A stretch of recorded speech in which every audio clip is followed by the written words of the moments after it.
Hello and welcome to Michael's Minty Music for today. Today we review Thundercat's 2017 album, Drunk. It's pretty good, definitely a big hit for him and definitely worth it. This is the track listing and these are the tracks that got added to my playlist, which is all of them. But I didn't add this album. Instead it was added by a friend, so they added just all the songs. I probably would have added most of them though here. There are definitely a few tracks here and there which I might have passed on, but most of this album is good, so. There's some really good tracks that show up once in a while, and most of the other tracks are solid, so it flows pretty well. There are some shorter interlude tracks that help a lot with this, especially at the beginning. The first track's only 38 seconds long, and there's a couple of minute tracks in here. 25 seconds is the lowest, but you get a lot of interludes here. Additionally, this album has a really good feel and theme to go along with the flow, which elevates it big time. It's kind of almost a concept album, not quite, but it does have a little bit of that going on. The genre here is mostly hip-hop and rap, although still with a clear connection to his previous work with techno and jazz. Techno hip-hop would probably be a good description. There are a few tracks here that are super techno, and there's a bit of disco even, particularly towards the middle of the album. This is a double album technically with 20th tracks, although the total time doesn't break 1 hour, so it's kind of a double-ish album. The featured artists are all pretty good and work well with the album. They work well with the style and they don't really work against it, but they still stand out in a good way. So this is a solid album through and through, and it makes sense that this was a big hit for him. There were a bunch of singles released before the album in order.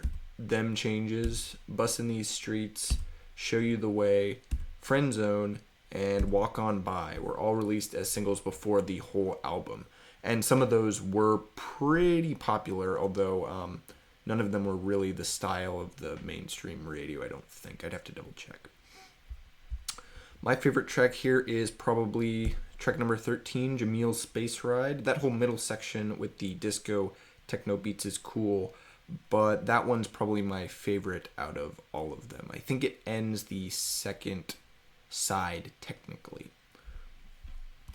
I rank this album the best out of the 3 Thundercat albums I've heard so far. Definitely the highest quality and best flowing on this one. The style is more consistent than Apocalypse, but still more varied than the Golden Age of Apocalypse. And the overall song quality is better on Drunk than on either of those two. Additionally, this album has double the tracks, which helps it a little bit, and it's got a bunch of sort of features and stuff that also help it a lot. He really went all the way on this one, and it shows.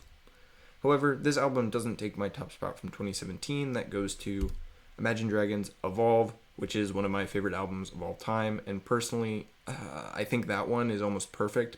The styles between these two are so different, it's pretty hard to compare. It's almost more of a personal opinion at this point.